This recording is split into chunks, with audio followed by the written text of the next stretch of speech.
Bienvenidos a Historias Escalofriantes, el lugar donde las historias de terror cobran vida. Prepárense para sumergirse en relatos escalofriantes que les pondrán los pelos de punta. Si les gusta el miedo, no olviden darle like al video, suscribirse al canal y activar la campanita para no perderse ninguna historia. Además, déjennos en los comentarios desde dónde nos están viendo. Queremos saber de qué rincón del mundo nos acompañan. Ahora apaguen las luces, suban el volumen y déjense llevar por el terror. Hay cosas en este mundo que no tienen explicación, cosas que la razón no puede tocar, que la ciencia no puede medir. Hay lugares donde el aire se siente más pesado, donde el silencio duele en los oídos, donde algo muy antiguo y muy triste se quedó atrapado para siempre. Uno aprende con los años que no todo lo que nos cuentan los abuelos son solo historias para asustar a los niños. Algunas veces, esas historias nacieron de algo real, de algo que alguien vio, sintió o escuchó una noche oscura.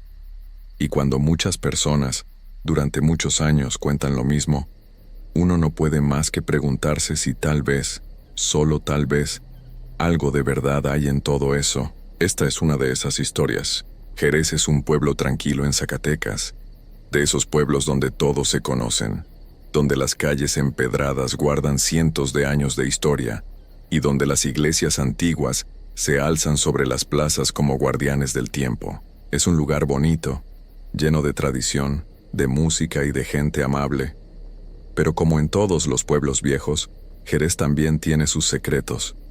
Secretos que se susurran de boca en boca, que se cuentan cuando cae la noche y que hacen que la gente camine más rápido cuando pasa por ciertos lugares. Carlos era de Jerez. Había crecido ahí entre esas calles jugando con sus primos en las tardes de verano, corriendo por las plazas después de la escuela. Conocía cada rincón de su pueblo, cada callejón, cada puerta vieja. Pero había un lugar que siempre le había dado algo de miedo desde pequeño. Un lugar del que todos hablaban, pero al que nadie quería ir cuando empezaba a oscurecer. El Panteón de Dolores. No es que fuera un cementerio especialmente grande o especialmente viejo, aunque sí tenía sus años. Lo que hacía especial a ese panteón era algo que estaba casi en la entrada, a mano derecha, apenas cruzabas las rejas. Una tumba diferente a todas las demás. Una tumba que todo el mundo en Jerez conocía, incluso los niños, incluso los que acababan de llegar al pueblo. La tumba de la Llorona. Roberto la había visto muchas veces de lejos, siempre acompañado, siempre de día. La tumba era grande, antigua, hecha de cantera gris, que con los años se había puesto más oscura. Pero lo que más llamaba la atención era la figura que tenía encima. Una mujer tallada en piedra, de tamaño natural, arrodillada sobre la tumba con las manos juntas como si estuviera rezando. A primera vista parecía una virgen, de esas que uno ve en las iglesias. Pero cuando te acercabas, cuando la mirabas bien, te dabas cuenta de que algo no estaba bien. Su cara no era la cara tranquila de una santa, era una cara llena de dolor, de sufrimiento. Tenía la boca entreabierta, como si estuviera gritando o llorando, y sus ojos eran lo peor. Parecían estar mirándote directamente, siguiéndote, y había algo en esa mirada que te hacía sentir mal, que te hacía querer voltear para otro lado. Algunos decían que la estatua lloraba lágrimas de verdad. Otros juraban que la habían visto mover las manos, cambiar de posición. Y lo más extraño de todo, lo que más miedo le daba a la gente, era que a veces, solo a veces, cuando alguien iba a verla, la estatua tenía los ojos cerrados. Y cuando eso pasaba, cosas malas sucedían en el pueblo. Carlos nunca había creído mucho en esas historias. Era un hombre de 32 años. Trabajaba en una tienda de refacciones en el centro. Tenía su camioneta, su casa, su vida normal. Ya no era un niño asustadizo, pero aún así, algo en esa tumba siempre lo había puesto nervioso. Quizás era la forma en que todo el mundo hablaba de ella. Quizás era esa sensación extraña que sentías cuando pasabas cerca del panteón de noche y el viento traía sonidos raros desde adentro. La historia que todos contaban era siempre la misma. Decían que esa tumba era de una mujer que había vivido en Jerez hace muchísimos años. Nadie sabía exactamente cuándo. Una mujer que había perdido la cabeza, que se había vuelto loca de tristeza o de rabia, y que en un momento de locura había hecho algo terrible.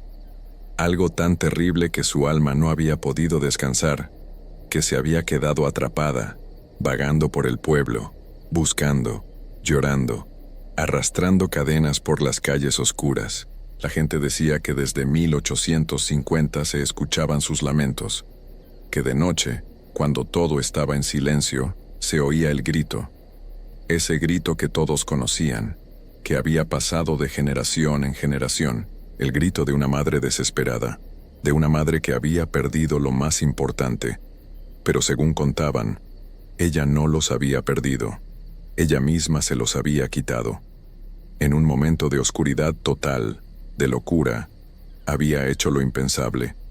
Y ahora su espíritu estaba condenado a buscarlos por toda la eternidad, sin encontrarlos nunca, sin poder descansar jamás. Carlos había escuchado esa historia 1000 veces. Su abuela se la había contado cuando era niño, su tío se la había repetido cuando era adolescente, y hasta ahora, de adulto, seguía escuchándola en las reuniones familiares, en las pláticas con los amigos, en las conversaciones de la tienda. Todo el mundo en Jerez sabía de la tumba. Todo el mundo tenía una historia que contar sobre ella. Su compadre Mario juraba que una noche, cuando venía de una fiesta como a las 3 de la mañana, había pasado por el panteón y había escuchado claramente el llanto de una mujer saliendo de adentro. Un llanto tan triste, tan desesperado, que se le había puesto la piel de gallina y había corrido a su casa sin voltear atrás. Doña Carmen, la vecina de su mamá, contaba que su hijo había ido una tarde a poner flores en la tumba de su papá y que al pasar junto a la tumba de la Llorona, la estatua tenía los ojos cerrados. Esa misma noche, 3 niños del pueblo se habían perdido en las calles cercanas al panteón. Los encontraron horas después, temblando, llorando, diciendo que una mujer vestida de blanco los había estado siguiendo, que los había llamado, que les había dicho que eran sus hijos. Historias como esas había muchas, demasiadas para ser solo invención, pero Carlos seguía sin creer del todo. No hasta esa noche de octubre. Todo empezó de forma normal. Carlos había salido del trabajo más tarde de lo usual. Eran casi las 9 de la noche cuando cerró la tienda. Hacía frío, ese frío seco del norte que se te mete hasta los huesos. Las calles ya estaban casi vacías. Solo algunas personas caminando rápido hacia sus casas. Algunos puestos de tacos que todavía estaban abiertos con su luz amarillenta. Carlos subió a su camioneta y arrancó rumbo a su casa. Vivía del otro lado del pueblo. Tenía que cruzar casi todo Jerez para llegar. Normalmente tomaba la calle principal, pero esa noche había un problema. Habían cerrado una parte de la calle por unas obras, unos baches enormes que estaban arreglando. Carlos vio los señalamientos y las vallas naranjas bloqueando el paso. Maldijo entre dientes y buscó otra ruta en su cabeza. Podía dar la vuelta por el mercado, pero eso le tomaría 20 minutos más. O podía tomar el camino corto, ese que pasaba justo por un lado del Panteón de Dolores. Carlos miró su reloj. Estaba cansado, quería llegar a casa, cenar algo y descansar. No tenía ganas de dar vueltas por media hora. Además, pensó, ya era un hombre adulto. No iba a tenerle miedo a un cementerio. Giró el volante y tomó la calle que bordeaba el panteón. La calle era angosta, empedrada, con casas viejas a ambos lados. Algunos faroles alumbraban débilmente, creando sombras largas en las paredes. Carlos manejaba despacio por el empedrado irregular.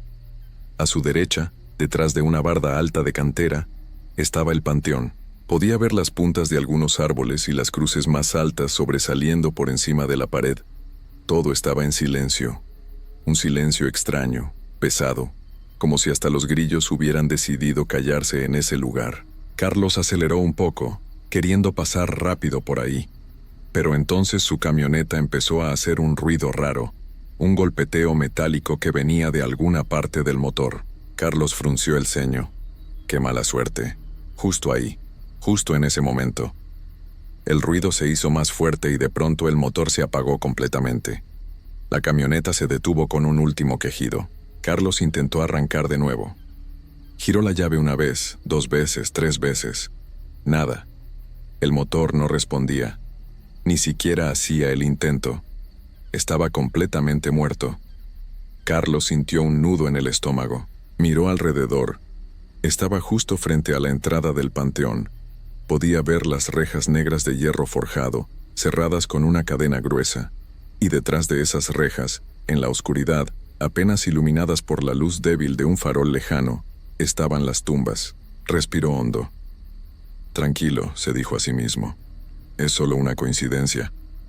Los motores se apagan. Pasa todo el tiempo.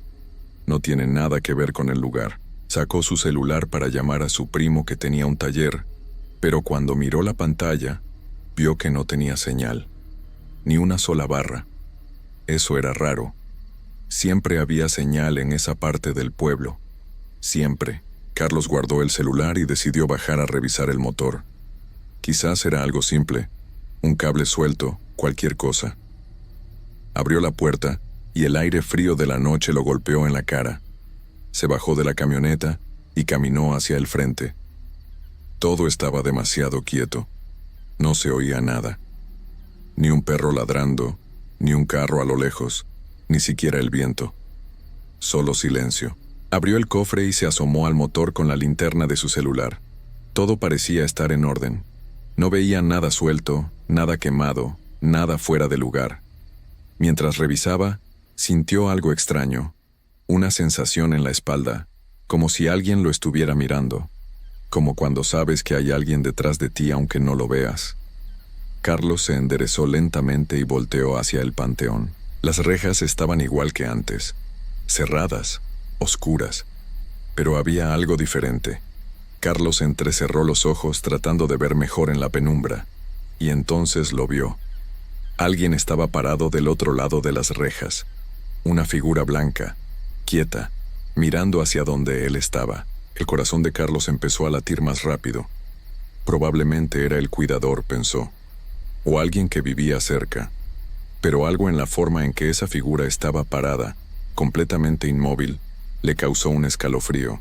Carlos alzó su celular para alumbrar mejor con la linterna, pero en ese momento la luz del teléfono parpadeó y se apagó. La batería estaba muerta. Imposible. Hace un rato tenía 50% de carga. Carlos metió el celular al bolsillo con manos temblorosas. Cuando volvió a mirar hacia las rejas, la figura ya no estaba ahí. Se había ido. O se había movido. Carlos sintió un alivio momentáneo. Seguro era alguien que pasaba por ahí. Nada más. Cerró el cofre de la camioneta con más fuerza de la necesaria. El sonido metálico resonó en la calle vacía. Decidió que lo mejor era caminar hasta la casa más cercana y pedir ayuda. Pedir que le prestaran un teléfono. Ya vendría después por la camioneta.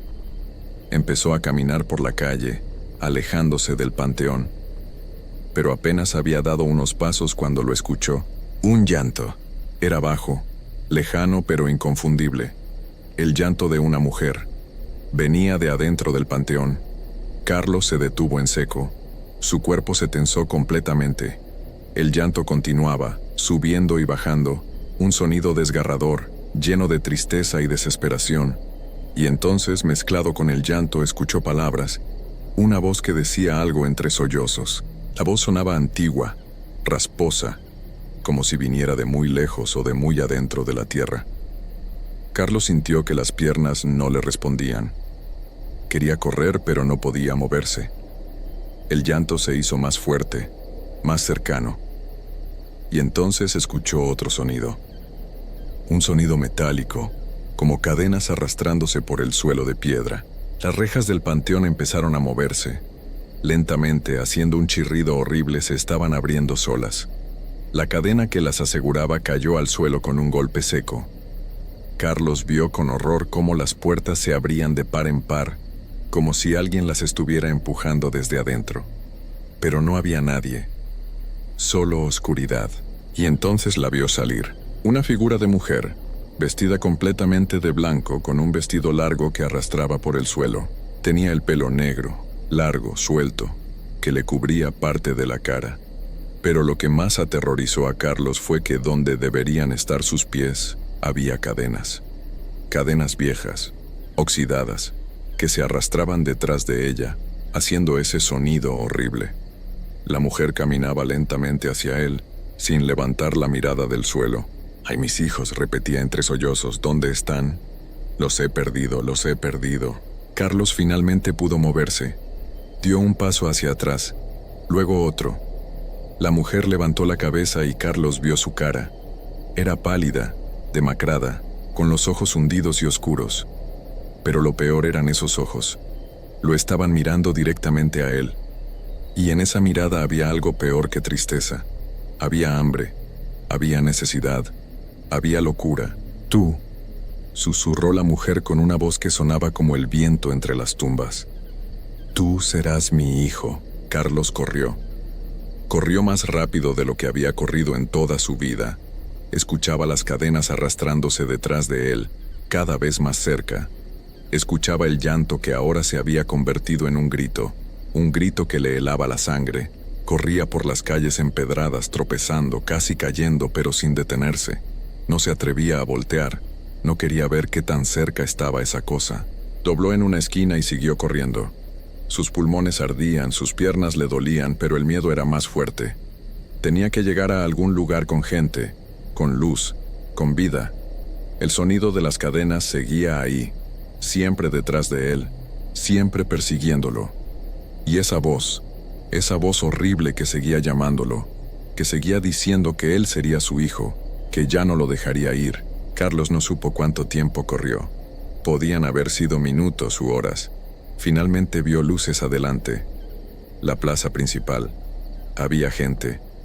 Corrió hacia allá con las últimas fuerzas que le quedaban. Cuando llegó a la plaza, se detuvo jadeando, doblándose sobre sus rodillas tratando de respirar. Miró hacia atrás. La calle estaba vacía. No había nadie. No se oía nada. Las cadenas habían dejado de sonar. El llanto había cesado, pero Carlos sabía lo que había visto. Sabía lo que había escuchado. No había sido su imaginación. Había sido real. Todo había sido terriblemente real. Algunas personas que estaban en la plaza lo miraron extraño. Un hombre sudando, temblando, con la cara blanca como papel. Carlos se enderezó e intentó calmarse. Tenía que irse de ahí. Tenía que irse a su casa. Caminó rápido entre la gente, sin mirar a nadie, solo queriendo llegar a un lugar seguro. Cuando finalmente llegó a su casa, cerró la puerta con llave, corrió todas las cortinas y se sentó en el sofá. Todavía temblaba. Le tomó horas calmarse lo suficiente para poder pensar con claridad. Y cuando lo hizo, cuando pudo analizar lo que había pasado, se dio cuenta de algo que lo llenó de un terror más profundo que todo lo anterior. Recordó algo que su abuela le había dicho cuando era niño. Algo que había olvidado hasta ese momento. Le había dicho que la Llorona no buscaba a cualquiera. Solo perseguía a quienes la veían cuando la estatua tenía los ojos cerrados. Y una vez que te elegía, una vez que te marcaba como suyo, nunca te dejaba ir. Regresaba cada noche buscándote, llamándote, hasta que finalmente te llevaba con ella. Carlos sintió que la sangre se le helaba en las venas. Cuando había pasado por el panteón en su camioneta, antes de que se apagara el motor, había visto la tumba, había visto la estatua, y en ese momento, aunque no le había prestado atención, aunque había pasado rápido, había visto algo que ahora recordaba con claridad horrible. La estatua tenía los ojos cerrados. Esa noche Carlos no pudo dormir. Se quedó sentado en la sala con todas las luces encendidas esperando. Y cuando el reloj marcó las 3 de la mañana, lo escuchó. Lejano al principio, pero acercándose lentamente.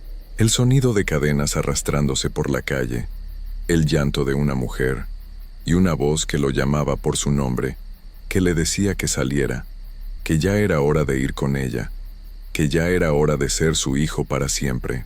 Carlos apretó los ojos con fuerza y tapó sus oídos con las manos. Pero no servía de nada. El sonido atravesaba las paredes, atravesaba todo, y supo, con una certeza absoluta y aterradora, que esto no iba a terminar, que cada noche, por el resto de su vida, La escucharía acercarse, que cada noche el sonido estaría más cerca. Hasta que una noche, inevitablemente, las cadenas llegarían hasta su puerta. Y esa puerta, sin importar cuántos seguros tuviera, sin importar cuánto rezara, se abriría. Porque cuando la Llorona te elige, cuando decides que eres uno de sus hijos perdidos, ya no hay escapatoria, ya no hay salvación. Solo queda esperar en la oscuridad, escuchando cómo se acerca, noche tras noche, sabiendo que el final está cerca y que cuando llegue, será para siempre. Los vecinos de Carlos notaron el cambio en los días siguientes. Dejó de ir a trabajar, ya no salía de su casa. Las luces de su casa permanecían encendidas toda la noche, todas las noches. Y cuando algunos se acercaban a preguntar si estaba bien, escuchaban algo extraño desde adentro. Escuchaban a Carlos hablando solo, o quizás hablando con alguien más. Escuchaban que decía no, que decía vete, que decía por favor. Una semana después Carlos desapareció. Su casa estaba vacía, la puerta estaba abierta. No había señales de lucha, no había nada fuera de lugar. Simplemente se había ido. La policía buscó, pero nunca encontró nada. Algunos dijeron que se había ido del pueblo por voluntad propia. Otros, los que sabían, los que conocían las historias, tenían otra explicación. Y en el Panteón de Dolores, la tumba de la Llorona seguía ahí, con su estatua de piedra arrodillada en posición de rezo. Los que se atrevían a acercarse notaban algo nuevo, algo que no estaba antes. En la base de la tumba, grabados en la piedra vieja, habían aparecido nombres. Nombres de gente del pueblo que había desaparecido a lo largo de los años. Gente que nadie había vuelto a ver. Y al final de esa lista de nombres, grabado con letras recientes que aún se veían claras en la cantera, estaba un nombre más: Carlos.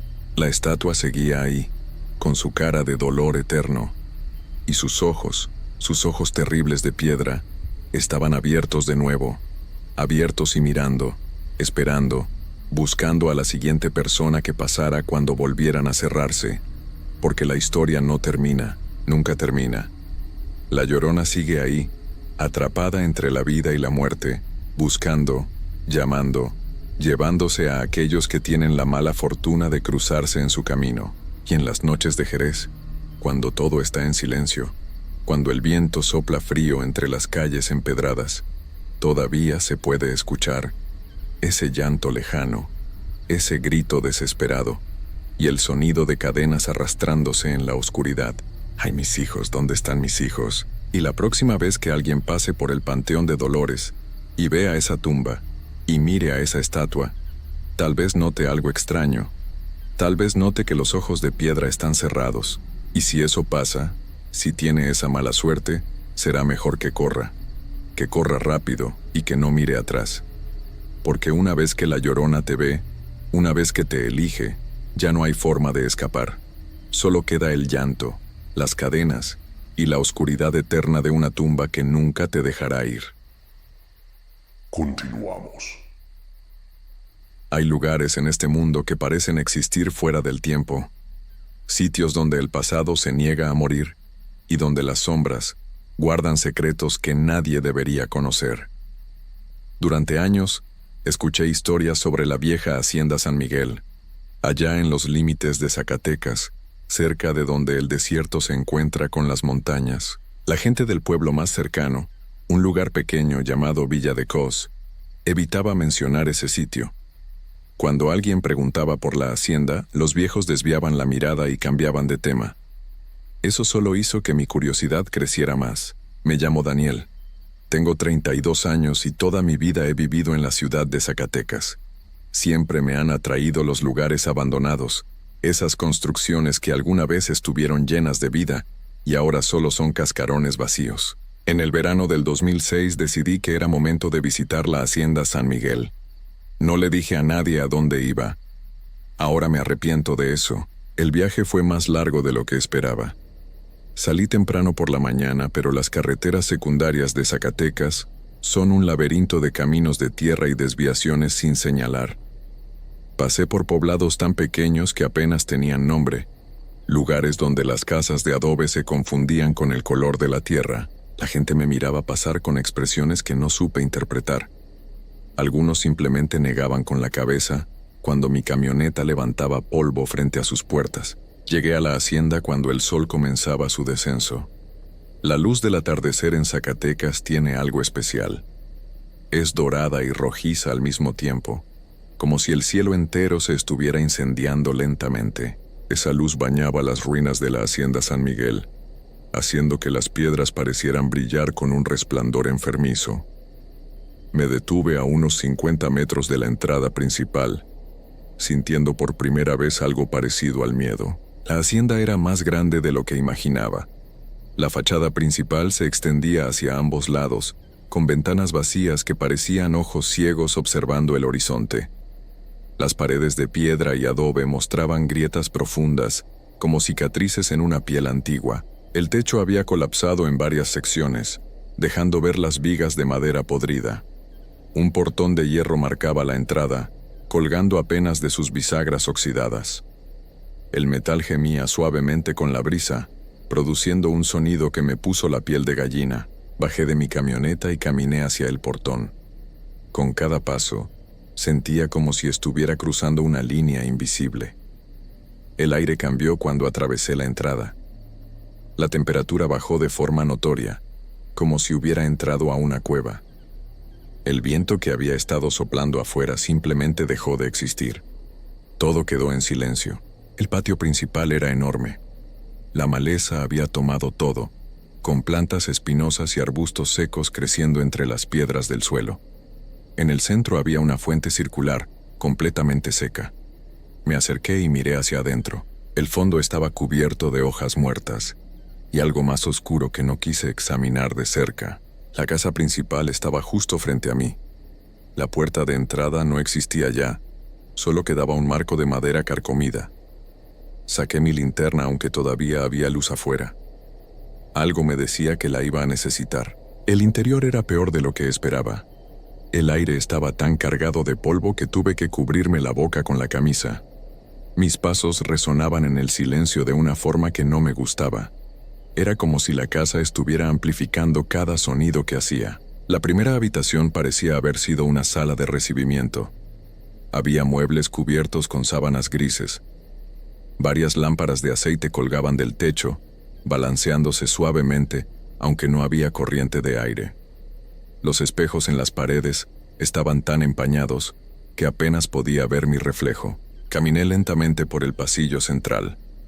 A mi derecha había una habitación con estantes llenos de libros podridos. A mi izquierda, lo que parecía haber sido una biblioteca personal. Pero lo que llamó mi atención fue el comedor al final del pasillo. Entré despacio. La mesa estaba puesta como si alguien hubiera estado preparando una cena. Había platos, cubiertos de plata, copas de cristal, todo cubierto por una capa de polvo tan gruesa que parecía nieve gris. Las sillas estaban colocadas ordenadamente alrededor de la mesa. En la cabecera había una silla más grande que las demás, con el respaldo tallado. Me acerqué y vi que en el respaldo había grabados símbolos que no reconocí. Algo sobre esa escena me perturbó profundamente. No era solo el polvo o el abandono. Era la sensación de que quienquiera que hubiera puesto esa mesa esperaba que alguien llegara, y que tal vez, de alguna forma imposible, todavía esperaban.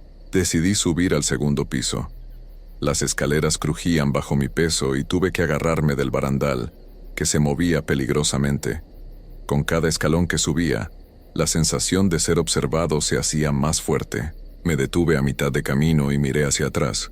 El pasillo de abajo estaba vacío, pero juro que vi movimiento en una de las habitaciones, solo por un segundo, como si alguien se hubiera asomado y luego se hubiera escondido. Continué subiendo.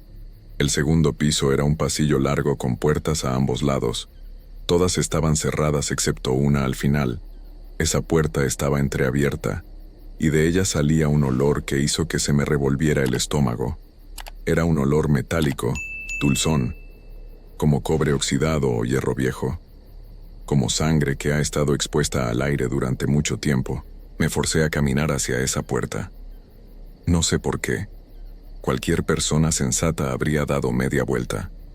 Pero había algo que me atraía hacia ese lugar, como si una voz invisible me estuviera llamando. Empujé la puerta con la punta de los dedos. Se abrió sin hacer ruido. La habitación del otro lado estaba perfectamente intacta. Era un estudio. Había un escritorio de madera oscura junto a la ventana, estantes llenos de libros que parecían estar en mejor estado que los de abajo, un sillón de cuero agrietado en una esquina. Y sobre el escritorio, perfectamente centrado, había un libro abierto. Me acerqué despacio. Era un diario. Las páginas estaban amarillentas, pero la tinta seguía siendo legible. La caligrafía era elegante, de alguien educado. Comencé a leer. Las primeras entradas hablaban de cosas normales. El dueño de la hacienda, un hombre llamado Don Rodrigo, escribía sobre las cosechas, sobre el ganado, sobre los trabajadores. Pero a medida que avanzaba, el tono cambiaba. Comenzaba a mencionar cosas extrañas. Primero fueron las sombras.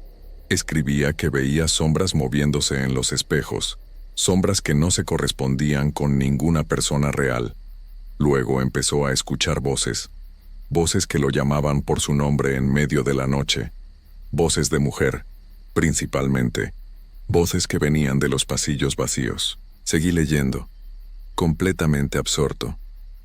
Don Rodrigo escribía sobre figuras que caminaban por los pasillos cuando todos dormían, sobre pasos en el techo cuando no había nadie en el segundo piso, sobre la fuente del patio que a veces se llenaba de agua oscura por sí sola, sin que lloviera. La última entrada me heló la sangre. Estaba fechada el 23 de agosto de 1897. Don Rodrigo escribía que ya no podía escapar, que las sombras lo habían rodeado, que ella había salido de la fuente, que venía por él. Y ahí terminaba el diario. Fue entonces cuando escuché el golpe, un golpe seco, fuerte, como si algo pesado hubiera caído justo detrás de mí. Me giré tan rápido que casi tropiezo. No había nada. La puerta seguía abierta. El pasillo estaba vacío. Pero el silencio había cambiado. Ya no era el silencio normal del abandono. Era un silencio denso, pesado, un silencio que presionaba contra mis oídos hasta hacerlos doler. Guardé el diario en mi mochila sin pensarlo y salí de la habitación. Tenía que irme de ahí. Ya había visto suficiente. Bajé las escaleras tan rápido como pude, casi corriendo. Pero cuando llegué al pie de la escalera, mi corazón se detuvo. El portón de hierro que había dejado abierto estaba cerrado, completamente cerrado. Corrí hacia él y empujé con todas mis fuerzas. No se movió ni un centímetro. Era como si estuviera soldado. Golpeé el metal, grité, lo pateé. Nada funcionó. Fue entonces cuando escuché el lamento. Empezó bajo, tan bajo que al principio pensé que era el viento, pero fue creciendo. Se convirtió en un gemido profundo que parecía venir de las paredes mismas, y luego se transformó en un grito desgarrador, lleno de dolor y rabia, un grito que no podía venir de ninguna garganta humana. Me quedé paralizado. El grito llenaba toda la casa, rebotando en las paredes, multiplicándose. Sentí como si miles de voces estuvieran gritando al mismo tiempo. Por instinto corrí hacia una ventana que daba al patio. Necesitaba ver afuera, confirmar que el mundo real todavía existía. Me asomé y miré hacia la fuente. Había algo en la fuente. El fondo ya no estaba seco. Ahora estaba lleno de un líquido oscuro y espeso que no era agua. Y de ese líquido estaba emergiendo algo. Una figura, una mujer, salía lentamente, como si estuviera subiendo por escaleras invisibles. Su vestido era negro y estaba empapado, pegado a un cuerpo demasiado delgado. Su cabello largo caía sobre su rostro, ocultándolo.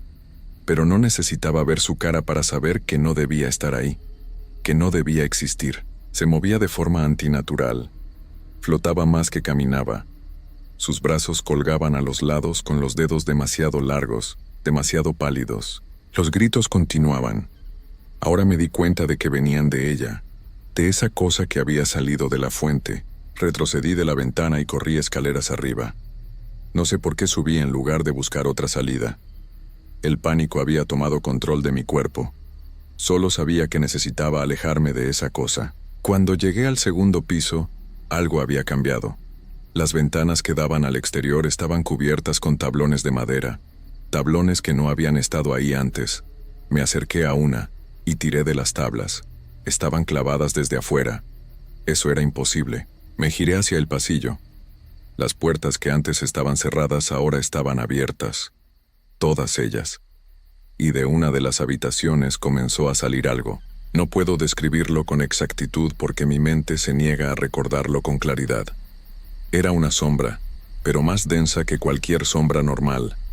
Se movía como humo, pero tenía forma. Una forma vagamente humana. Y se acercaba hacia mí. Las paredes comenzaron a cerrarse. Sé que suena imposible, pero te juro que es lo que vi. Las paredes del pasillo se movían, estrechándose, haciendo que el espacio se volviera más y más pequeño. Grité pidiendo ayuda. Grité hasta que mi garganta dolió. Pero no había eco. Mi voz simplemente moría en el aire, tragada por ese lugar maldito. No recuerdo qué pasó después. Mi memoria se corta ahí. Es como si alguien hubiera arrancado las páginas de mi historia. Lo siguiente que recuerdo es despertar. Era de mañana. El sol ya había salido. Estaba tirado en el suelo junto al portón de hierro oxidado. Mi ropa estaba rasgada. Tenía raspones en los brazos y las manos. Tierra bajo las uñas. Sangre seca en la cara. El portón estaba abierto de par en par, como si nunca hubiera estado cerrado. Me arrastré hasta mi camioneta. Las llaves todavía estaban en mi bolsillo. Arranqué y salí de ahí sin mirar atrás. Conduje durante horas sin parar, sin importarme a dónde iba, solo alejándome. Cuando finalmente me detuve en una gasolinera, revisé mi mochila. El diario seguía ahí. Lo abrí con manos temblorosas. Las páginas que había leído estaban en blanco, completamente en blanco, como si nunca hubiera habido nada escrito en ellas. Pero había una página nueva al final, una página que no había visto antes. Decía en esa misma caligrafía elegante: «Bienvenido a casa, Daniel, siempre vuelven». Quemé el diario esa misma noche, pero no importó, porque desde entonces veo sombras que no deberían estar ahí. Escucho voces que me llaman por mi nombre. Y cada noche, cuando cierro los ojos, veo esa figura saliendo de la fuente. Lo peor es que he empezado a sentir la necesidad de volver. Es como una voz en mi cabeza que no para de susurrar, que me dice que debo regresar a la hacienda San Miguel, que mi lugar está ahí. He tratado de resistirme. He cambiado de ciudad, he buscado ayuda, pero nada funciona. La voz se hace más fuerte cada día. Escribo esto porque necesito que alguien sepa lo que pasó. Que alguien entienda que no estoy loco, que ese lugar existe y que algo habita en él. Algo que espera, algo que colecciona almas. Anoche soñé con el patio, con la fuente llena de ese líquido oscuro, y con ella parada junto a la fuente esperándome. Sé que es cuestión de tiempo, tarde o temprano volveré a ese lugar, y esta vez no creo que vaya a salir.